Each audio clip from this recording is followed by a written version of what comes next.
Friends, welcome to SVL trendy collections. ఈరోజు మీరు చూస్తున్నటువంటి శారీ వచ్చేతలకే మంచి కడీ జార్జెట్ అండి. సో ఆల్ ఓవర్ శారీ అంతా కూడా వీవింగ్ తోటి, జామ్దాని వీవింగ్ అంటాం కదా, సో అలాగా క్రీపర్ ప్యాటర్న్స్ అండ్ ఫ్లవర్స్ తోటి అవైలబిలిటీలో ఉంది. సో శారీ పళ్ళు వచ్చేతలకే ఇలా కంప్లీట్ వీవింగ్ తోటి ఉంటుంది. సో ఈ వీవింగ్ వచ్చేతలకి సిల్వర్ కలర్ వీవింగ్ అండి, గోల్డ్ కలర్ కాదు.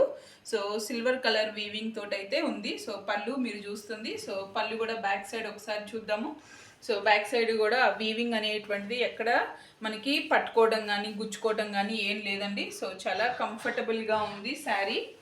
అండ్ శారీ ఆల్ ఓవర్ కూడా వీవింగ్ అనేటువంటిది ఉంటుంది. క్రీపర్ ప్యాటర్న్స్ ఫ్లవర్స్ తోటి ఆల్ ఓవర్ శారీ అంతా కూడా ఇలా ఉంటుందండి. శారీ మంచి షైనింగ్ తోటి ఉంది. అండ్ ఆల్ ఓవర్ శారీ అంతా కూడా బోర్డర్స్ అండ్ వీవింగ్ తోటి ఉందన్నమాట. సో శారీ మాత్రం మంచి టీల్ బ్లూ కలర్ అంటాము, సో లేదా రత్నావళి రంగు అంటాం అనమాట. సో శారీ మాత్రం చాలా మంచి షైనింగ్, చాలా లైట్ వెయిట్ తోటి ఉందండి. సో అయితే దీనికి బ్లౌజ్ అనేది రాలేదు. సో బ్లౌజ్ మేము సపరేట్గా ఏదైనా బ్లౌజెస్ కుట్టించుకునే వాళ్ళకి ఇది మంచిగా ఉంటుందన్నమాట. సో ఈ శారీ ప్రైస్ వచ్చేసరికి జస్ట్ 999 తోటి అవైలబిలిటీలో ఉంది. ఓకేనా అండి? Thank you.